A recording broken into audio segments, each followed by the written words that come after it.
때 그런 풍경 보시며 단식하는 분이 있네.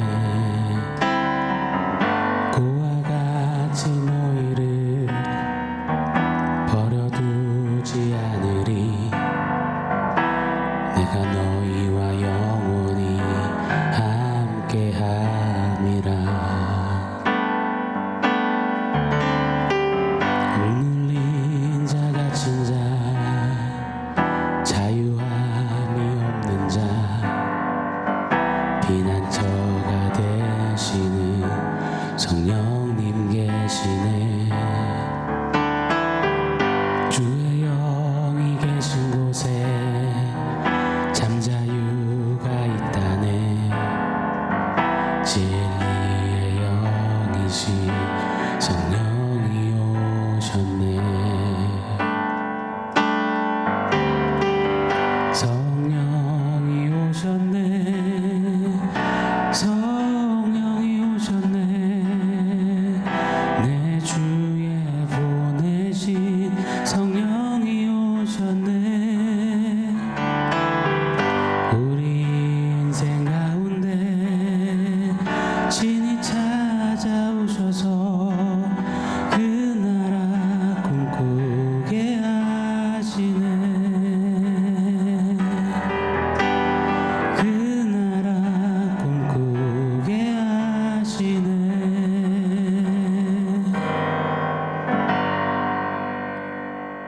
샬롬. 오늘 우리에게 주신 하나님 말씀은 갈라디아서 5장 22절 23절입니다. 우리 한 목소리로 같이 읽겠습니다. 오직 성령의 열매는 사랑과 희락과 평과 오래 참음과 자비와 양선과 충성과 온유와 절제니 이 같은 것을 금지할 법이 없느니라. 아멘. 성령의 열매의 마지막 9번째 맛, 9번째 영양소, 절제입니다.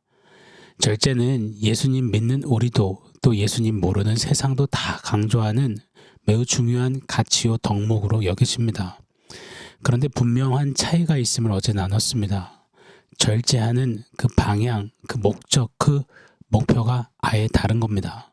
세상의 절제는 썩어질 것을 위해 하는 것이죠. 썩어질 면류관, 금메달, 명예, 위치, 힘, 건강, 자리, 이름값.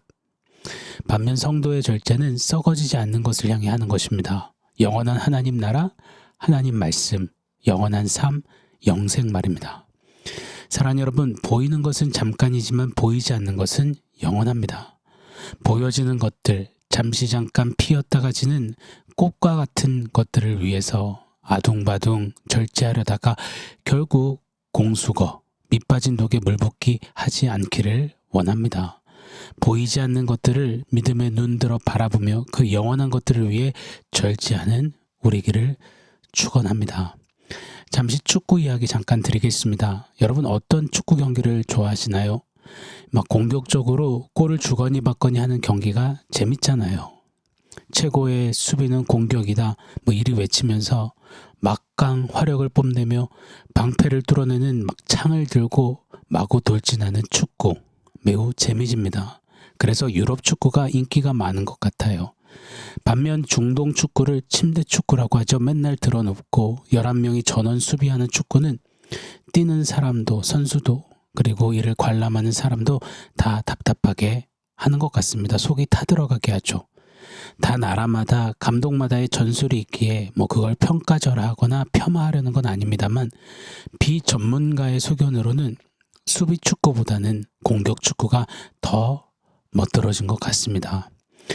절제에도 똑같은 적용이 가능하다라는 생각이 들었습니다. 절제도 수비 절제 말고 공격 절제가 중요하다라는 깨달음이 들었습니다. 보통 우리가 절제하면 우리는 애써 참고 누르고 억제하고 하는 수 없이 어쩔 수 없이 힘들지만 그냥 해야 하는 이런 것을 절제라고 생각합니다. 그러나 성경이 말하는 절제는 능동적인 겁니다. 공격적인 거예요. 성도의 절제는 수비적이며 패배적이며 수동적이지 않습니다. 오늘 이 부분을 좀 함께 상고해 보고 싶습니다. 절제라는 단어, 엔크라테이아, 어제도 살펴봤습니다. 이 엔크라테이아에는 두 가지 욕망이라는 뜻이 담겨져 있습니다. 두 가지 욕망은 첫째, 더 큰 욕망, 두 번째, 보다 작은 욕망들. 한 번 더요. 더 큰 욕망, 보다 작은 욕망들. 이렇게 표현해 볼 수 있습니다. 인간의 내면에는 큰 욕망과 동시에 작은 충동적인 욕망들이 계속 대립각을 펼칩니다. 이게 보편적입니다. 절제란 이 충돌대에 큰 욕망이 작은 욕망들을 누르는 겁니다. 멋지게 공격해서 이기는 겁니다. 가령 좋은 대학에 들어가고 싶다는 큰 욕망이 피어납니다. 그런데 동시에 작은 욕망들도 일어납니다. 자고 싶고 놀고 싶고 영화 보고 싶고 학원 쉬고 싶고 데이트하고 싶고. 그런데 이 학생의 내면에 일어난 큰 욕망이 이 작은 욕망들을 누르는 겁니다. 공격하는 겁니다. 절제란 대학 갈 거야. 그래서 잠자기를 포기하고 노는 것을 누르고 학원을 가고 졸음을 참아가며 공부를 하는 겁니다. 이 아이가 공부하는 것은 작은 욕망을 피해서 수비하듯이 간신히 하는 게 아닙니다. 이 아이 안에 있는 큰 욕망이 아이로 하여금 공부하게 하고 이모저모로 노력하게 하는 겁니다. 좋은 대학에 들어가려고 말입니다.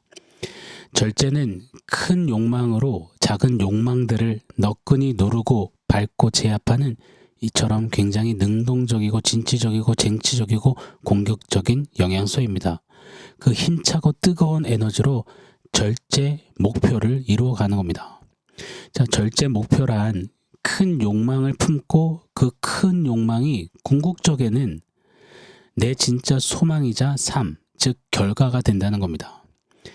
절제는 이런 목표를 갖는 거예요. 다시요, 절제 목표란 큰 욕망이 결국이 되는 겁니다. A라는 큰 욕망을 품으면 그 A가 결국이 되는 거예요. A를 품었는데 결과가 B, C, D, F, G 이렇게 되면 절제 목표 달성 실패가 되는 겁니다.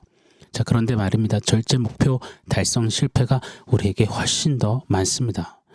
큰 욕망이 공격 멋들어지게 해서 작은 욕망들을 너끈히 이겨 큰 욕망이 결과가 되어야 하는데, 반대로 큰 욕망은 품었으나 수비하다가 결국 작은 욕망들이 이 큰 욕망을 이기게 되면 그때부터 문제가 복잡해지는 겁니다.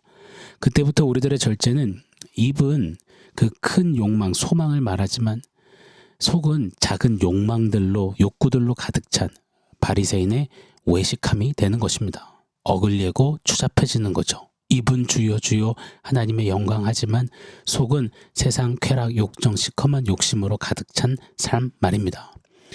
성경의 예를 한번 들어보겠습니다. 복음서에 부자 청년이 나오죠.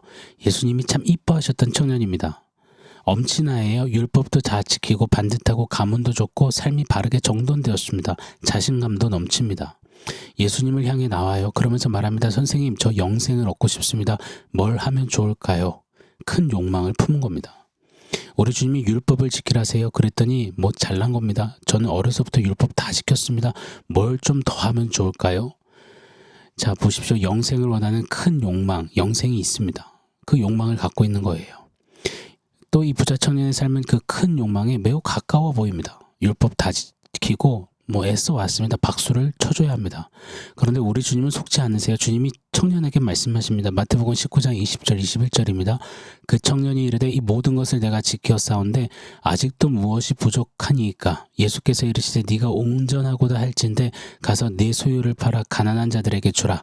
그리하면 하늘에서 보화가 네게 있으리라. 그리고 와서 나를 따르라 하시니. 주님은 정확히 보셨습니다. 청년은 입으로는 큰 욕망, 바로 영생을 말하지만 내면에는 작은 욕망들이 자욱했고 그 작은 욕망들 중에 이 재물에 대한 욕심이 거셌던 겁니다. 부자 청년 자신도 입으로 자기가 영생을 말하고 매우 노력하고 있으니 영생에 대한 갈망이 진짜인 줄 알았겠죠. 자기 체면 자기 당착에 빠진 겁니다. 수비 절제하는데 그러다가 작은 욕망에게 결국 진 겁니다. 절제 목표를 잃어버렸습니다.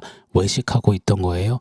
그제서야 자기 안에 큰 욕망, 그 영생의 자리는 벌써 작은 욕망들에게, 재물에게 빼앗기고 말았음을 적나라하게 직시하게 되는 겁니다. 결과는요, 마태복음 19장 22절에 그 청년이 재물이 많음으로 이 말씀을 듣고 근심하며 가니라. 결국 청년은 큰 욕망인 영생을 버리고 작은 욕망 중 하나인 재물을 따라갔습니다. 절제 목표 달성 완전 실패했습니다. 반면에 마태복음 13장에 밭에 감추인 보화를 발견한 농부의 예가 나와요. 남의 밭에서 품삯을 받아가며 일하는 농부입니다. 그가 어느 날 밭을 갈다가 밭 깊숙한 곳에 엄청난 보화가 들어있는 금고를 발견합니다. 당시에는 은행이 없기 때문에 땅에 이 금고, 보화를 묻어두었거든요. 그래서 세월이 지나다 보면 왜 이렇게 자꾸 땅도 움직이고 하지 않습니까? 그러다 보니 주인 없는 보화가 땅마다 이렇게 가끔씩 발견되곤 했다고 합니다.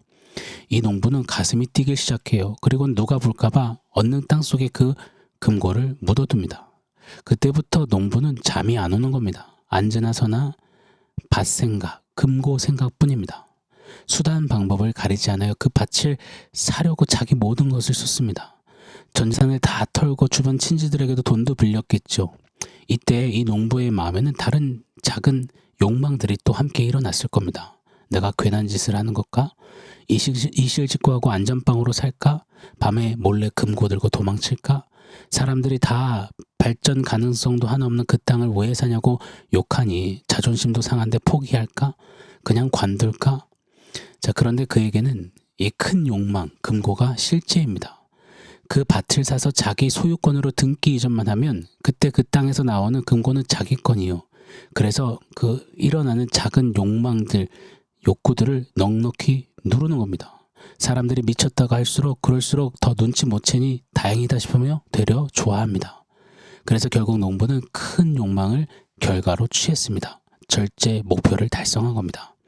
마태복음 13장 44절입니다. 천국은 마치 밭에 감추인 보화와 같으니 사람이 이를 발견한 후 숨겨두고 기뻐하며 돌아가서 자기의 소유를 다 팔아 그 밭을 사느니라. 자, 이제 우리 차례입니다.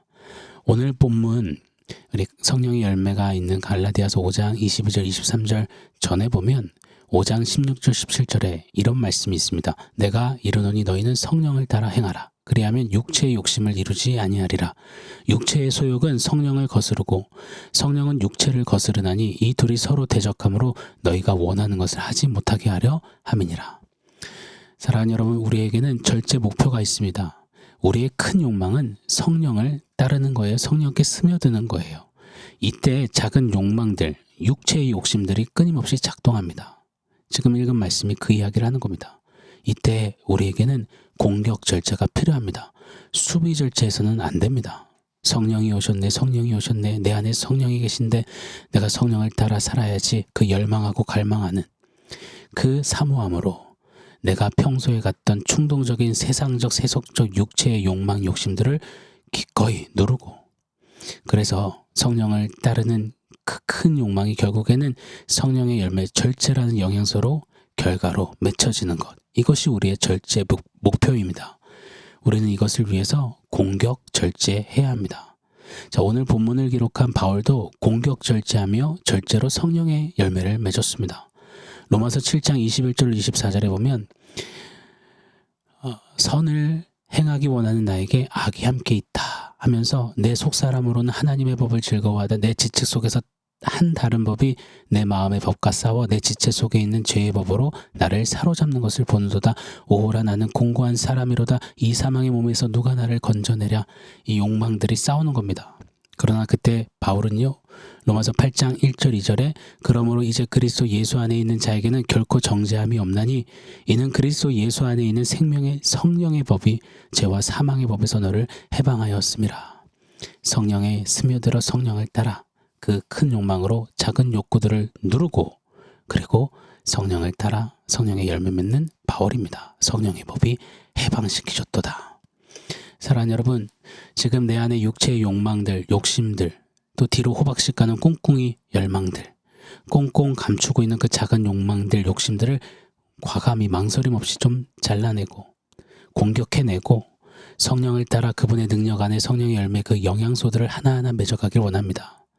그렇게 궁극에는 하나님의 꿈이 나의 비전이 되고 예수님의 성품이 나의 인격이 되고 성령님의 권능이 나의 능력이 되는 그런 삶으로 우리 좀 향하여서 공격 절제하며 너끈히 이기시자고요. 이렇게 공격적으로다가 절제하며 성령의 열매를 맺는 저와 여러분에게를 축원합니다. 자, 오늘 원포인트는 절제골입니다. 절제골. 공격 절제에서 우리 절제골 하고 넣으시자고요. 침대 축구, 수비 축구 별로입니다. 침대 절제, 수비 절제하던 패배적이고 비겁했던 외식적인 절제에서 돌이켜 나와서 멋지게 절제골 넣는, 그렇게 열매 맺는 우리기를 예수 이름으로 축원합니다. 아멘. 사랑하는 성도 여러분, 오늘 말씀과 원포인트 기억하면서 우리 함께 기도하겠습니다.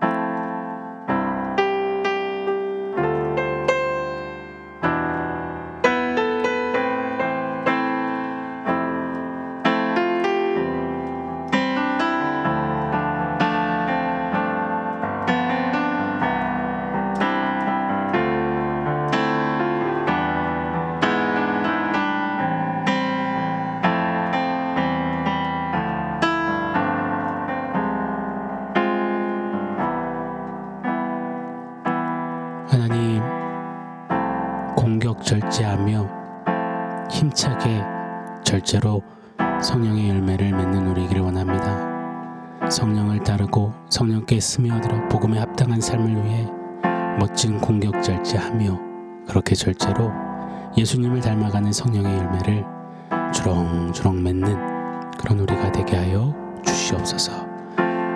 몸이 약하고 연약해져 있는 지체에게 하나님 강하신 주의 은혜 긍휼을 베풀어 주시옵소서. 예수님의 이름으로 기도합니다. 아멘.